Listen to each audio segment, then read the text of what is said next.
Hello, my name is Les Brown, Mrs. Mamie Brown's baby boy, and I want to thank you so much for joining us. You know, at this particular time, I want you to, first of all, pat yourself on the back and take the time to thank yourself for becoming involved in a process for looking at your life. If there's ever time that we need to begin to stop and think and assess ourselves, that time is now. When you begin to look at the foreclosure rate that's going on in the country and the foreclosures and the bankruptcies, and in addition to that, the violence and people losing their jobs and the level of uncertainty and fear that people are feeling. And I think there's a level of stress in the air unlike anything we've ever felt before.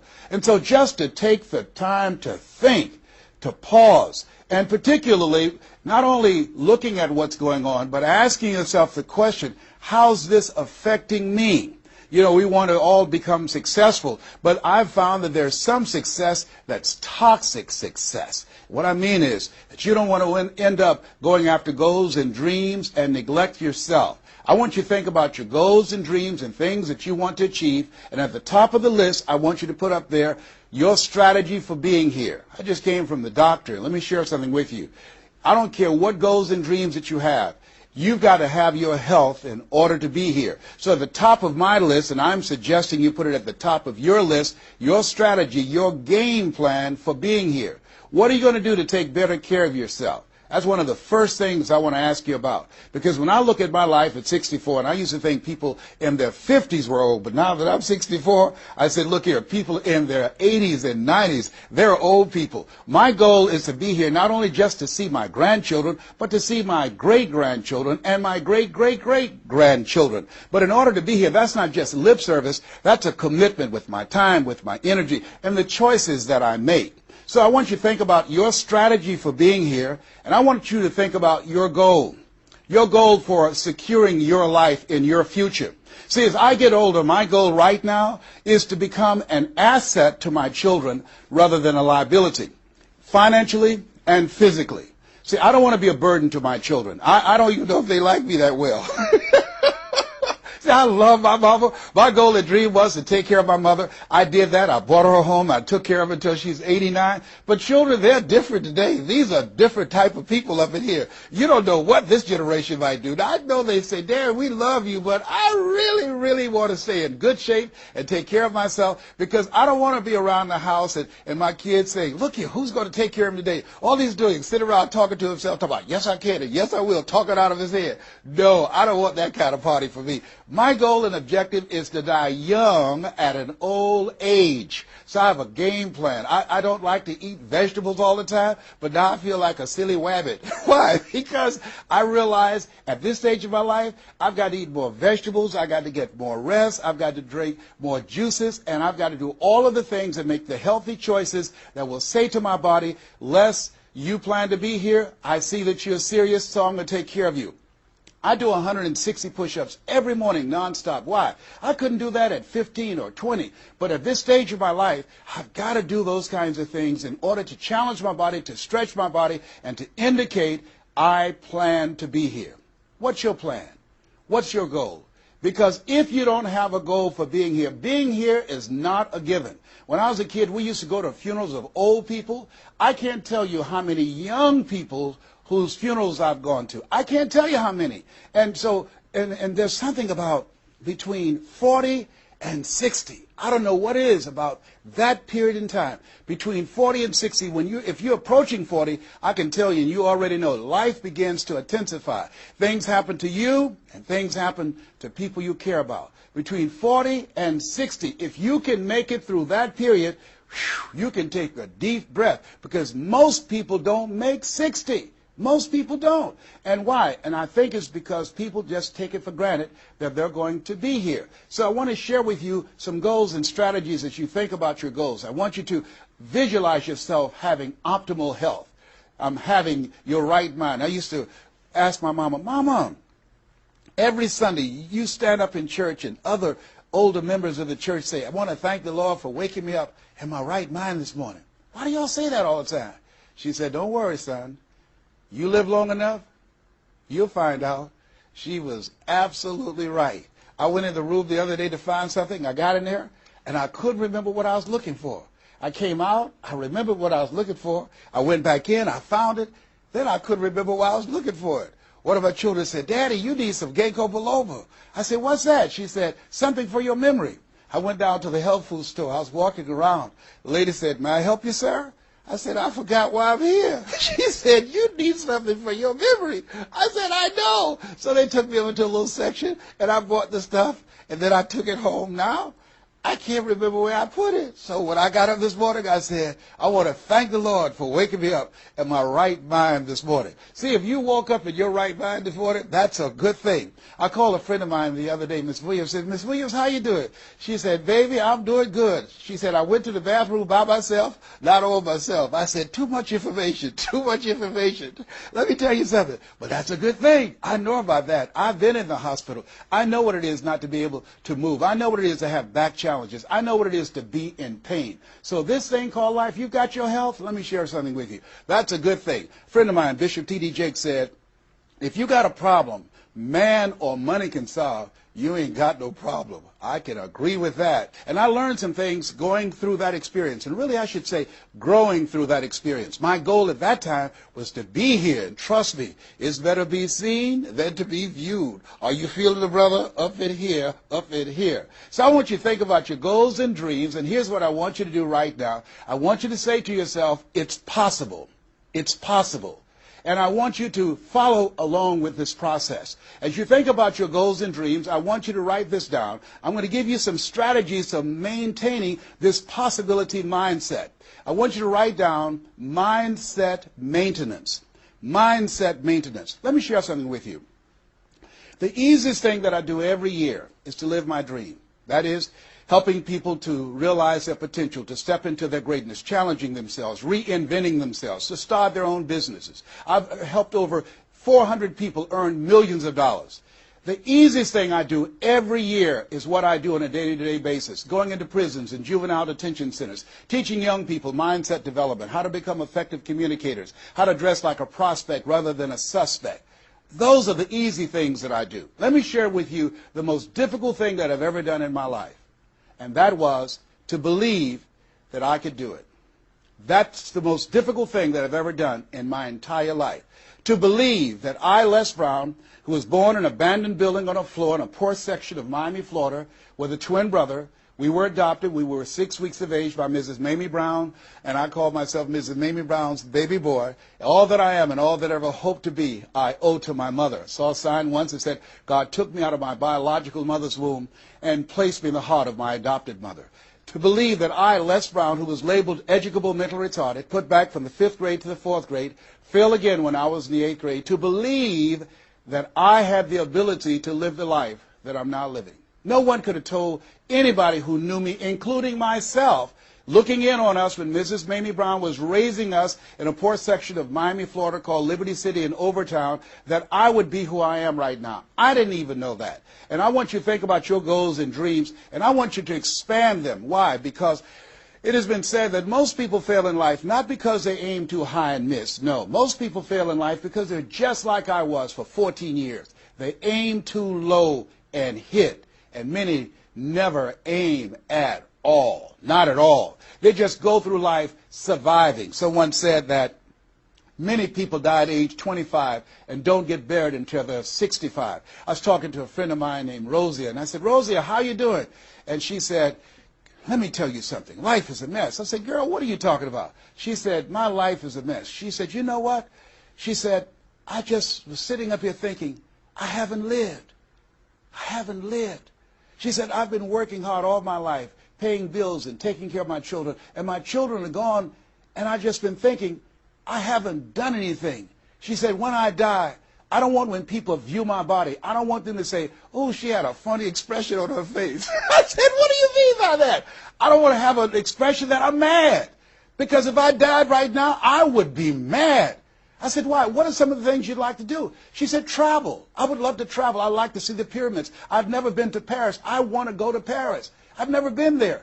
There are things that I want to see, things I want to do. She said, I want to make a difference in young girls' lives, teenage mothers. I was a teenage mother. I want to be able to make a difference in their lives and see the impact that I had on their lives. And she mentioned a variety of things.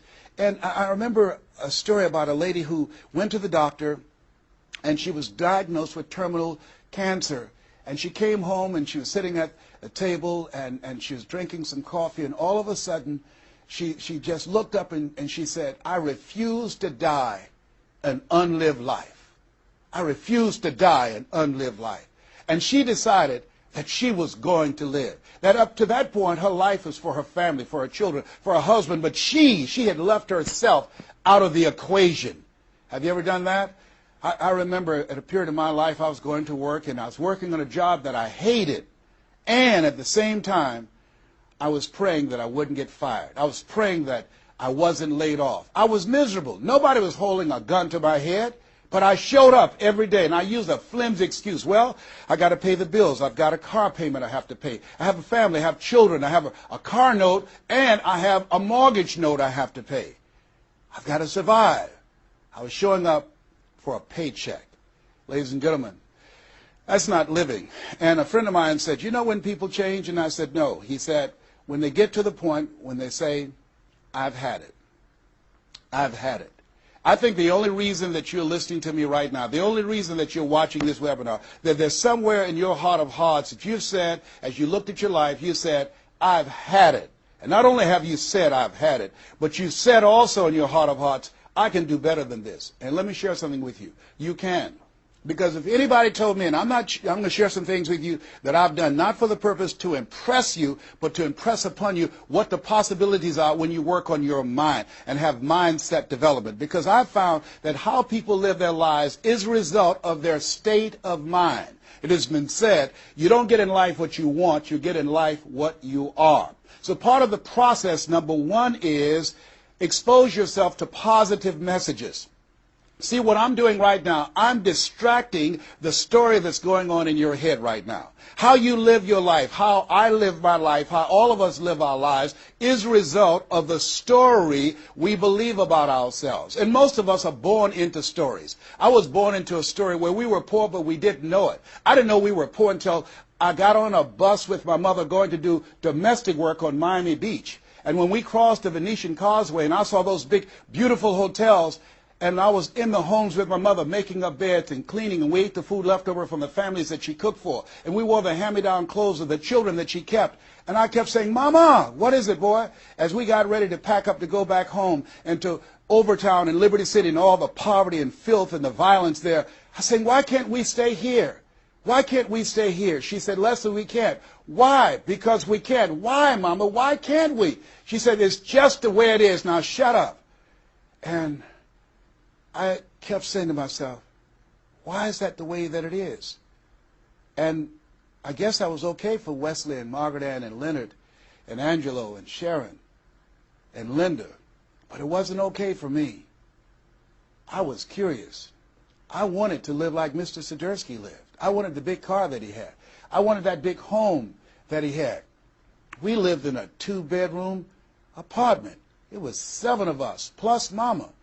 He had a big mansion, just 3 of them, 10,000 square feet. I said, "Mama, what is it, Leslie? One day I want to buy you something just like this." My brothers and sisters, when we were on the bus going back, they were just engaged in playful things. I was thinking and dreaming. Mama didn't understand why I was thinking like that, because I'd been exposed to positive messages. I had to take care of Mr. Sidursky. I had to shine his shoes and clean his office. And every day when he was listening to motivational messages, I was hearing those things too. Earl Nightingale, we become what we think about. All of us are self-made, but only the successful will admit it. In order to be successful, you must be willing to do the things today others won't do in order to have the things tomorrow others won't have. Your mind is a machine. You must program yourself for success. Wow. When I heard those words, I said, wait a minute. I can program my mind for success. I can program my mind for wealth. You can too. Trust me. I've earned over $55 million in the last 28 years. Anybody told me that I would be doing what I'm doing right now? I spoke recently in Sweden. They paid me 40,000 euro for an hour's speech.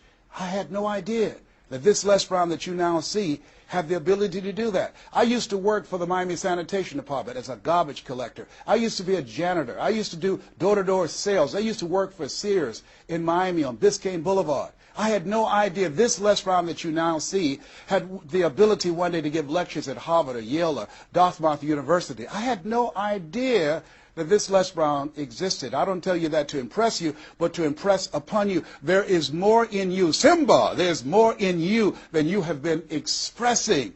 All of us have seen Lion King, some great symbols in there. And I say to you, there's more in you right now than's represented in your bank account. There's more in you right now that's being reflected by your life right now. Your life is not a true reflection of your potential. You have greatness within you. You have the ability to do more than you can ever begin to imagine. There's a reason that my favorite book says, as a man thinketh, so is he. And as he continues to think, so he remains. In order for us to begin to break into that level of greatness that we have within ourselves, you have to make a conscious choice every day to expose your mind to positive messages. So I put myself on a regimen.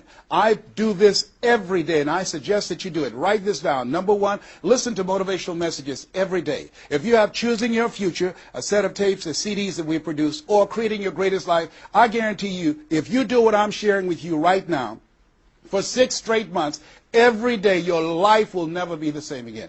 I guarantee it 100%. You listen every day for 1 hour to Creating Your Greatest Life, any of those messages, because faith comes by hearing and hearing and hearing. What it will begin to do is interrupt the story in your mind. It will override the story that you believe about yourself. It will distract all the negative thoughts that you have that's holding you back, that held me back for 14 years. When I used to go see the #1 motivational speaker on the planet, Zig Ziglar and Tony Robbins, and my heart said, I can do that. I love to help people. I'm just like my mother. And then my mind would ask how. And I went from my heart to my mind. And my mind would say, Les Brown, you don't have a college education. Les Brown, you've never worked for a major corporation. Les Brown, you were labeled educable mental retarded. They call you DT, the dumb twin. You're not as smart as your brother.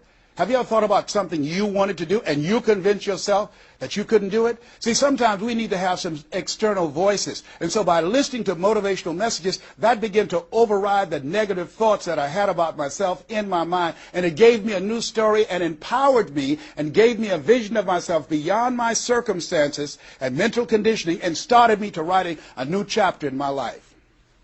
And so now, money will never be another issue for me.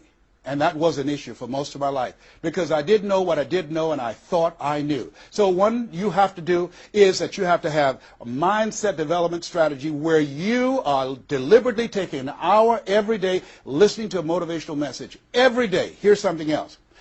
Read 10 to 15 pages of something positive every day. Why? And read it with conviction and stay focused. 10 to 15 pages every day. This is 7 days a week? Absolutely.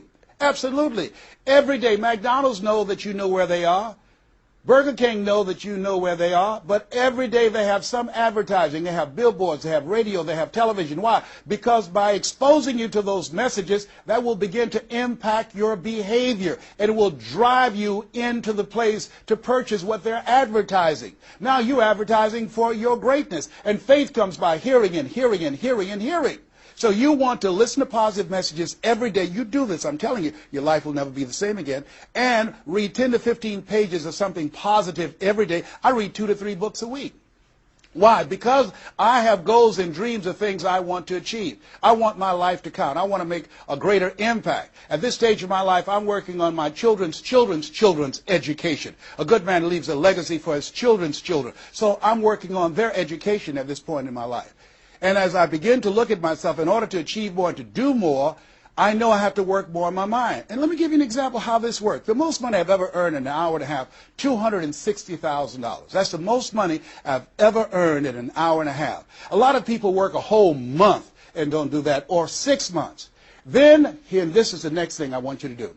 I want you to look at your relationships, and I want you to upgrade your relationships. See, MIT did a study, and this study indicated that you earn within $2,000 to $3,000 of your closest friends. Not only did I start reading books every day and listening to positive messages, but I separated myself from my friends who did not have goals and who did not have dreams. Why? Because people rub off on you. It's called a mind virus. You earn within $2,000 to $3,000 of your closest friends. So when you upgrade your relationships, you got to ask yourself the question, who is it that I need to associate with, that I can learn from, that I can grow mentally, emotionally, spiritually, and financially? By aligning myself with another person that I can learn from. And Dr. Dennis Kimbrough said, if you're the smartest one in your group, you need to get a new group. Whoa, think about that. I was the smartest one in my group. And then one person called me who had been admiring me for years and said, Les, I want you to coach me and my trainers on how to tell a story and create value for an audience. And I want to share with you some things. I want to teach you some things, old man. I said, is that right? He said, yes. You always say you're never too old to learn and you're never too young to teach. I want to teach you some things. I said, okay, I'm open to that. Now, let me share this with you. He blew my mind. The most money, as I mentioned to you, I've ever earned, speaking to over 8,000 people in Salt Lake City, Utah, $260,000. I did an event with this individual, just over 500 people, because of what I learned from him, because I upgraded my relationships. I earned over $410,000 in an hour and a half. I was excited, but I was also depressed, because I've been speaking for 28 years. And I started thinking about all the money that I left on the table, all the hotels and plane rides, all of the audiences I spoke to, all of the money that I missed out on because I didn't know that I didn't know, and I thought I knew. I was a big fish in a small pond. I can't tell you, if you don't get anything else, you have to look at your relationships and you've got to ask yourself the question, what is this relationship doing to me? And I mean in every area of your life. When the doctor looked at me and said, you have cancer. Cancer is the most feared word in 7 different languages. One of the first things I had to do, I found out who had cancer at some point in time or was living with cancer and conquered it. I surrounded myself with people who had done what I wanted to do, who were winning at the game. See, it's very important, every area of your life. If you want to improve your health, start hanging around healthy people. They did a 30-year study and said that the reason that most people are obese, it's a mind virus. Listen to what they said. A mind virus is communicated mind to mind. That if you have a friend that's fat or you marry somebody that's obese, you have a 41% to up to 161% of becoming obese yourself. Even if they live in another state. Whoa, why? Because birds of a feather flock together. Never forget, a high school teacher, Mr. Leroy Washington, said, Mr. Brown, if you run around with 9 broke people, I guarantee you, you'll become number 10. Whoa. Think about that. Part of your mindset development, not only listening, not only reading, but you have got to look at your relationships, upgrade your relationships, and continue to evaluate them and make sure they're an asset to you and not a liability. My son John Leslie is a motivational speaker. He has a saying, who should you count on and who should you count out? See, there's some relationships that can start out real positive, and then sometimes we outgrow people. Has that ever happened to you? Have you ever outgrown someone? Somebody you used to be close to, used to be your bosom buddy, and then you haven't been together for a time, and then when you get together, you have absolutely nothing in common. Sometimes that happens with family members. My twin brother, it's a strained conversation because he's talking about, Les, did you hear who died? No, I don't get up reading the obituary column. I'm glad my name is not there. Hello, I don't care. I'm focusing on living. Our conversations are so different. Isn't it interesting how you could be raised in the same family, same circumstances, by the same parents and end up dramatically different? It's called life. Here's the other thing that's very important. Write down the goals that you want to achieve. Write them down. Put them on a 3x5 card. And I want you to use a King James Version Bible and Matthew 7:7, ask and it shall be given, seek and ye shall find, knock and it shall be open unto you. I want you to write that on one side of the card. On the flip side of the card, I want you to write down one major goal that you want to achieve. And you want to read that 3 times a day. 3 times a day. What are you doing? You're hypnotizing yourself. And you're dehypnotizing yourself. What you're doing is you are dispelling the myths and all of the spells that you're living under. I think that a poverty mindset is a spell. I think that people go so far, and because they're mesmerized by life, they unconsciously stop. And you have to break that spell by constant attention. So on one side you read your goal, that one major goal, 3 times a day. Then the flip side, you flip that scripture over. Ask and it shall be given. Seek and ye shall find. Knock and it shall be given unto you. As you read that every day, 3 times a day, I can tell you, amazing things, breakthroughs will happen for you. Now, we're going to take a break right now, and I want you to take the time to think about this one thing. What is it that you're going to do differently? Because in order to do something you've never done, you've got to become someone you've never been. You've got to be willing to give up who you have been to give birth to who you can become. I want you to take the time and write down one radical change that you're going to make about you, and you know if you do that, your life will never be the same again. This is Mrs. Mamie Brown's baby boy, Les Brown. We're going to take a break right now, and we'll be right back.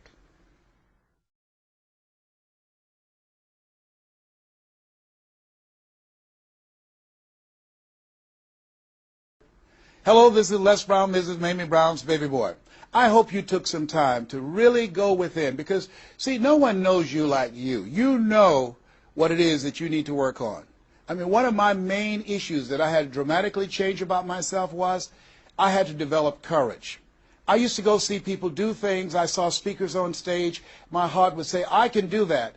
But I didn't have the courage to stand up for myself. For 14 years, I procrastinated. For 14 years, I kept myself as a spectator sitting on the sidelines. And then I saw a speaker, and he was so boring, the room was as quiet as a graveyard between funerals.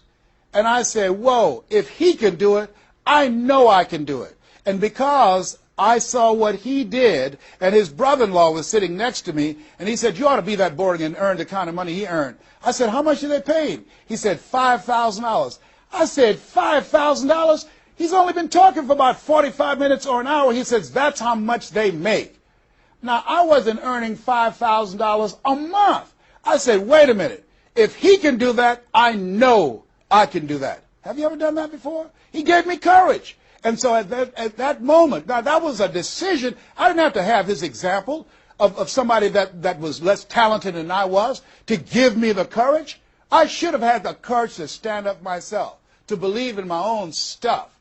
But the truth of the matter is, I didn't. And I can't unscramble those eggs. I cannot pull those years back. I cannot recapture those 14 years. Maybe, that's why my favorite book says, forgetting those things which are behind, reaching forth unto those things which are before.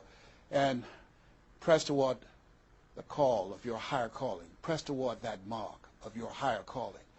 And that's what I do. That's what I do every day. I have to continue to work up the courage. I remember going in to do a presentation before a group of educators. I was the only one there without a college degree. And I had to talk to myself. I went into the bathroom and I said, Les Brown, let me tell you something.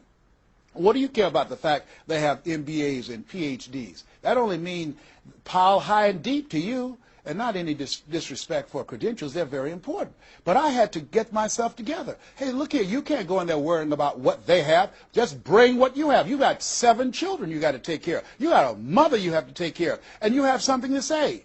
You have some talent. You have some abilities. You've got to believe in yourself. You've got to stand up. You can't punk out now. You can't fold now. See, sometimes you have to talk to yourself. It might be the most intelligent conversation you will ever have, talking to yourself. So that radical change, it doesn't happen overnight. You can make the decision, but you've got to stay on top of yourself every day to come from and live your life from a place of power, courage, and faith, as opposed to being a volunteer victim, as most people are, volunteer victims. Here's something else. Get an accountability partner. Get someone that's like you, a like-minded, like-hearted person, that you have similar goals and dreams, and you hold each other accountable, and you talk with each other on a regular basis. And if you can, join a mastermind group of other supportive mindsets of individuals who are working to improve themselves, who are stretching and challenging themselves. And here's something else, a worthwhile investment. Find yourself a coach. Find someone in your industry, find someone in your area of interest that you can invest in yourself and have an accountability coach. I have a coach. I spend over $100,000 a year on my personal growth and development on my coach. Why, Les? You're Les Brown. You were selected one of the top 5 speakers in the world. You got the highest award from Toastmasters International and the National Speakers Association. You're one of the highest paid speakers in the world. Why would you need a coach? If you ever watch Tiger Woods, who everybody would say arguably one of the greatest golfers on the planet today, whenever he swings, you will see him look at the ball, and then he'll look to the right to look at his coach. If Tiger Woods needs a coach, what do you need? What do I need? Here's something I can tell you that I know. You can't see the picture when you're in the frame. You can't see the picture when you're in the frame. Most people fail because they don't know that they don't know, and they think they know. Einstein said, the thinking that has brought me this far has created some problems that this thinking can't solve. See, what got you where you are right now? Your best thinking has produced the level of money that you have, your level of accomplishment, the growth of your business, or the lack of. Your best thinking has produced that. Own that. Face that. And get some help. One of the things I teach, ask for help. Not because you're weak, but because you want to remain strong. And ask for help. And don't stop until you get it. And so take the time and find someone that can coach you. Find someone that will have the courage to tell you what you need to hear and not what you want to hear.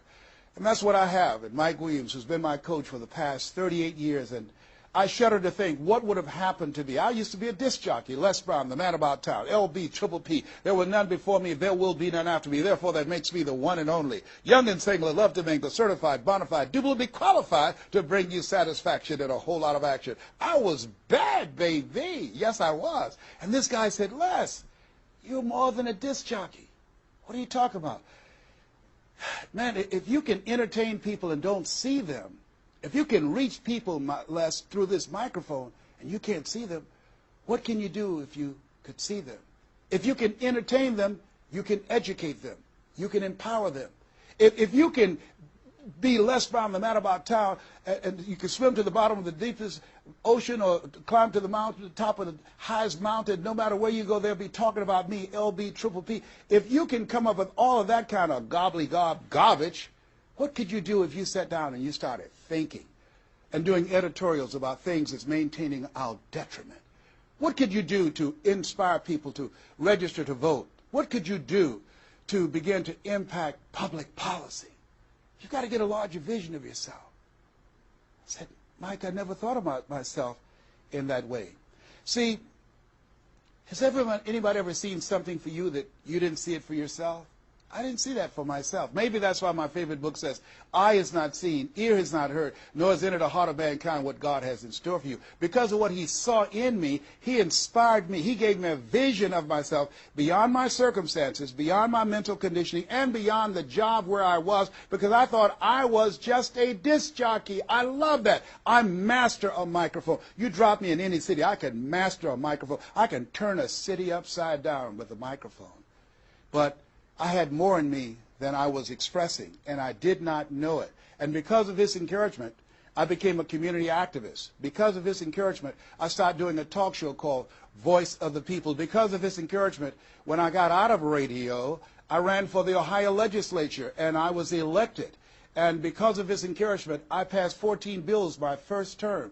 Because of his encouragement, I was elected 3 times and became the chairman of the Human Resource Committee. Because of his encouragement, I became a public speaker. Because of his encouragement, I became an author. Because of his encouragement, I did a show for King World called The Les Brown Show, and they paid me $5 million, $2 million not to speak. Because of his encouragement, I produced specials for PBS, public television. They said, you couldn't do that. You don't have a college education. It's educational television. Because of his encouragement, I did so many things I had absolutely no idea that I could do. I encourage you to live full and to die empty. There's more in you right now than just working on a job where they pay you just enough to keep you from quitting and you work just hard enough to keep from getting fired. And when you make the decision and identify that key area of your life that you need to make a radical change, things will begin to open up for you. Now, here's the other thing that's very important. Once you identify your goal, I want you to get, if possible, a visual picture of your goal. My major goal was to buy my mother a home. I got the picture of the home with a 12-foot swimming pool and a basketball court on a golf course. I bought that home for my mother. It cost just over $400,000, 10,000 square feet. I had a picture long before I had the money and the down payment to get it. My goal was to be known nationally and internationally as a speaker. I had that goal. I had a card that I had on one side, asking and shall be given, seeking ye shall find, knocking and shall be opened. On the other side I had, I'm the world's #1 orator. I produced that result in my life. I had a goal of becoming a talk show host. I used to watch Phil Donahue, and I put my picture on the screen of the television as I listened to the program. I visualized myself there, and I was called by King World Production, and I had my own talk show. Well, it was the highest rated, fastest canceled talk show in the history of television. Well, at least I had one. It's called life. Now, here's something else. You will fail your way to success. Trust me on that. You can have a lot of failures, a lot of disappointments, but you will fail your way to success. Goethe says, that which does not kill you will make you stronger. See, 85% of people allow their fear of failure to outweigh their desire to succeed. That's why you have to be of good courage. You have to have courage. When life knocks you down, I have a saying, try and land on your back, because if you can look up, you can get up. So once you look at and decide the goal that you want to put some things, put a treasure board or a goal board and have pictures of the goal that you want to achieve so you can see it every day when you get up in the morning and the last thing at night. You're programming your subconscious mind where 9 out of 10 decisions that you make comes from there. Here's something else. Not only do you want a physical picture that you can see every day to remind you to keep you on course, but the other thing that's very important in achieving your goals, writing your goals down in detail and having 7 action steps that you take every day. Now, Robert Schuller said, by the yard it's hard, but inch by inch, anything is a cinch. You want to think about what are the things I need to do every day. Break it down into increments. You have your 30-day goals, and you have your 3-month goals, and your 6-month goals, and your 1-year goals, all right? You want to break it down in increments. What do you need to do starting today? Don't squander any time. There goes a second. There goes another second. There goes another second. And all the power in the world can't bring it back. So what are 7 things that you can do starting today? And then once you do those 7 things, then you work on all the other stuff. But what are the 7 most important steps that you can take that can move you in the direction of your goal? And when I decided to become a speaker, I started memorizing quotes every day. That was one of the goals I had, to memorize quotes. I have probably over 400 to 500 quotes and statistics in my head in all kind of areas. I've spoken at the National Convention for real estate conventions, RE/MAX. I've spoken for doctors and lawyers. I trained over 5,000 doctors last year, teaching doctors how to communicate with their patients, to increase their taking of their hypertension medication, to increase their compliance from 30%. I was paid $640,000 in 1 month, Monday through Thursday, 30 minutes a day. A lot of people work a whole year and don't do that. I don't tell you that to impress you, but to impress upon you. You've got greatness in you. You can do more than you can ever begin to imagine. I had no idea this Les Brown you see existed. I had no idea. And the reason that you're watching me now is because you know in your heart of hearts that you can do what I've done and even more. And so as you begin to think about that, think about writing your goals down, listening to motivational messages, changing your relationships, upgrading your relationships, thinking about 7 things you need to do every day, some radical change you need to make in you. There's an old African proverb that says, if there's no enemy within, the enemy outside can do us no harm. Here's something else that's very, very important. As we talked about having a personal coach, the next thing that's important about reaching your goals is this. What is it as you look in your past that's affecting you right now? I saw a movie called Magnolia, a powerful line in that movie. And the movie said, we might be through with our past, but our past is not through with us. Whoa. Let me share something with you I realize about myself. The reason that I procrastinated for 14 years was because when I was in the 5th grade and Mrs. Mary Ford Williams said to Mrs. Crompton, he doesn't belong here. He is slow. He's not like his brother. And they put me back from the 5th grade to the 4th grade. That affected me. I didn't even realize it. They say sticks and stones will break your bones, but words will never hurt you. Yes, they will. But they can also free you up. Because I'll never forget when I met Mr. Washington. It was my junior year in high school. I had been in special education from the 4th grade all the way up to my junior year in high school. My twin brother always made the honor roll. And he said, young man, work this problem out for me. He was a new instructor. I said, sir, I can't do that. He said, why not? I said, I'm not one of your students. He said, look at me. Yes, sir. Work the problem out anyhow. I can't do what you asked me to do, sir. Why? Sir, because I'm educable, mentally retarded. And the students erupted in laughter. They said, hey, he's D.T. He said, what's that? He's the dumb twin. He's not Wesley. That's Leslie. And he came from behind his desk and he said, don't ever say that again. Someone's opinion of you does not have to become your reality. That was a jarring statement. On one hand, I was humiliated, but on the other hand, I was liberated because he looked at me with the eyes of Goethe who said, look at a man the way that he is, he only becomes worse. But look at him as if he were what he could be, then he becomes what he should be. And here's what I learned from that experience. I want you to visualize yourself already there. Whatever goal, whatever dream that you have, see the picture complete. See yourself there. Why? We have something at the base of our brains called the reticular activating system. See, you have genius within you, and to prove it, let me give you an example. The other night, I said, I've got to get up tomorrow morning at 7 o'clock. I was at a hotel. I called downstairs and told them to call me at 7 o'clock. The hotel neglected to do it, but I woke up at 7 o'clock on the nose. Have you ever done that before? How did you know when to get up? Hey, that's subconscious mind. Everything we need, the answers are already there. Have you ever seen somebody and said, you know what, I remember your face, but I don't exactly know where. And then later on you say, hey, I know where I saw you, and it came. What happened? The conscious mind sent that thought to the subconscious mind, and it pulled that information up and gave it to you. Now, when you begin to hold the vision of what it is you want to achieve, you stimulate what is called the reticular activating system. It's a network like group of cells at the base of your brain. Let me share with you how it works. Have you ever purchased a car? No one goes to buy a car that has the same color that everyone else has. Has that ever happened to you before? But then once you buy the car and you drive it off the lot, you start seeing it everywhere. Say, hey, where did this come from?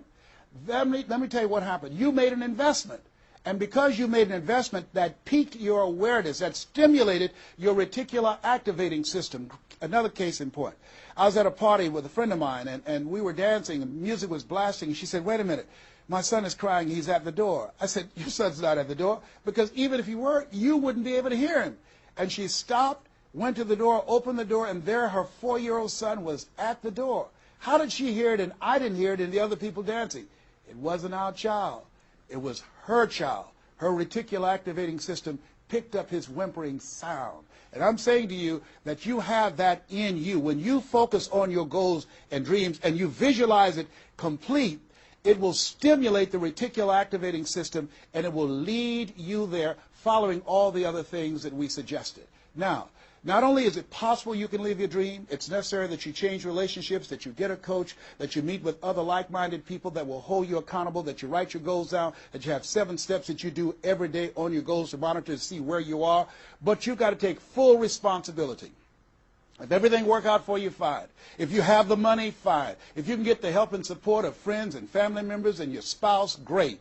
But if you don't, all of those things are minor things. The major key to your reaching your goals is you. Nobody's going to work on your dream harder than you. Trust me on that one. You've got to take responsibility to make it happen. If it happens when you come out the gate, fine. But if you fail, so what? Come back again and again and again and again. If it's something that you love, if it's your passion, until you do it. George Bernard Shaw said, the people that make it in this life, they look around for the circumstances that they want, and if they can't find them, they create them. Here's something else. It's hard. When I bought the first home for my mother, and I didn't do a title search, and a guy sued me, and I had to move out from the big, beautiful home I bought her to a roach-infested home I moved her out of. And the neighbors came out and said, "Mamie, y'all back?" "Yes, what happened?" "My boy lost a house. He didn't do a title search. And we had to get out. They foreclosed on the house. He didn't have the $50,000 to pay the guy who put a lien on the property." It was devastating. But let me tell you something. It was worth it. Because I came back. 90 days later, I got a bigger and better house. 90 days later, I stayed focused on the goal. And that's the thing that you want to do. Stay focused on your goal. Keep the main thing the main thing. You're going to have distractions. That's a part of the process. It's not there to stop you. It's only there to challenge you. You want to grow through it. You know, I think it was Robert Schuller who said, "Tough times never last, but tough people do." Keep the main thing the main thing. You going through hell? Don't stop. Keep moving. Keep on moving. Don't stop to talk about it. Keep moving. That's the name of the game. Keep on swinging. One of my favorite movies is Cool Hand Luke and Paul Newman. I don't know if you've ever seen the movie, but there's a scene where Cool Hand Luke is fighting a guy, big dude, just kept knocking him down. Bam! That kept on knocking him down. Cool Hand would get up, he'd knock him down. Bam! And pretty soon the guys would feel inside and say, "Stay down, Cool Hand, stay down." Cool Hand Luke would get back up again. Guy would knock him down. Bam! The guy would say, "Stay down, man, stay down." Cool Hand would get back up again. The guy would knock him down. Bam! And after a while, the guy got tired of knocking Cool Hand down.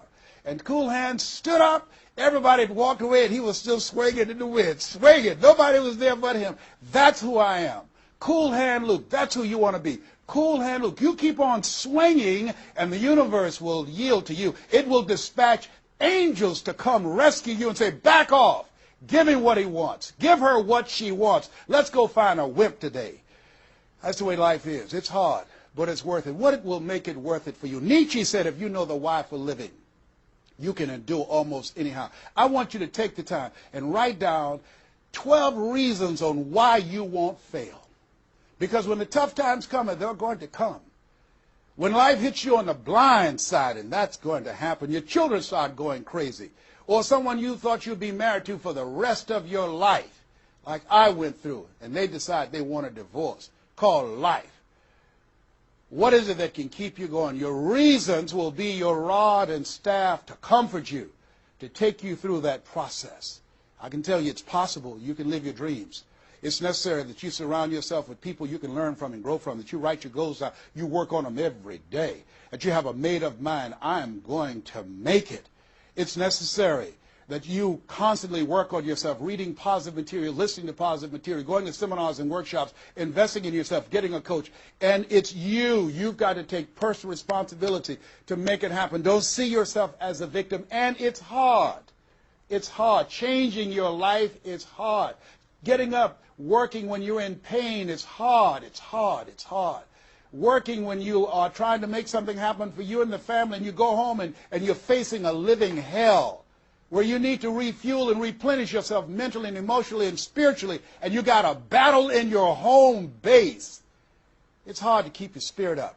It's hard. And people don't see the vision. They don't believe in you. They say, "Oh, you can count on me," and they're not there. They just lied. They're only there when they need you. It's hard. I can tell you, it's worth it. The sacrifice that you have to make, I can tell you from my experience, it's worth it. So take the time to write down, what are those 12 reasons of why you won't give up? What is it that will make it worth it for you? And once you find that, you will create some momentum in your life, and then it's done. It's done. Stick a fork in it. It's done. Here's something I want you to keep in mind. Life is a fight for territory. It's a fight for territory. And once you stop fighting for what you want, what you don't want will automatically take over. I want you to read that. I want you to memorize that. I want you to put it someplace where you can see it. I want you to keep that in mind. Life is a fight for territory. And once you stop fighting for what you want, what you don't want will automatically take over. Once you stop fighting for financial freedom, I am cancer-free, I'm debt-free, and I'm drama-free. I have the faith to call forth those things that be not as though they were. I'm fighting for my peace of mind. I'm fighting for my freedom. I'm fighting for my children's children's children. I'm fighting to create a brighter tomorrow. I'm fighting to make a difference in life. I'm fighting to make my print, to leave my mark. I refuse to die and unlive life. And that's what you are doing right now. You're saying to yourself, I refuse to die and unlive life. I want my life to count. I want my life to mean something. I want not to be a burden to anybody. I want to control my own future, to write my own check, to control my own destiny, to do what I want to do when I want to do it, not to answer to anyone else but myself. You have it like that. The only reason you're watching me is because we're cut from the same cloth. We're branches of the same tree. The only reason you take the time to invest in your time, your money, and your energy to just stay here and focus right now, because you feel me in your heart. Where your heart is, there your treasure is also. As a man thinketh in his heart, so is he. And I say to you, keep in mind what I said. Life is a fight for territory. And once you stop fighting for what you want, what you don't want will automatically take over. Jim Rohn said something I love. He said, when the end comes for you, let it find you conquering a new mountain, not sliding down an old one. No. Life is too short and unpredictable, as Helen Keller would say. Eat the dessert first. Don't let it find you sliding down the same mountain. I don't know what your goals are. I don't know what your dreams are. Here's what I know about you. You have greatness within you. Here's what I know about you, and I don't even know you, but based upon my own experience, you were chosen on purpose for a purpose. 1 out of 400 million sperm. You have greatness within you, but greatness is a choice. It's not your destiny. It's a choice that you have to make every day. Choose ye this day whom ye shall serve. The mediocre part of yourself or the greatness that you were chosen for. This has been Mrs. Mamie Brown's Baby Boy. I hope you've gotten some value out of this. It's been a plum-pleasing pleasure as well as a privilege. God bless you. God bless your dream. And God bless the greatness that is in you. The world needs you, and we need you now. And so it is.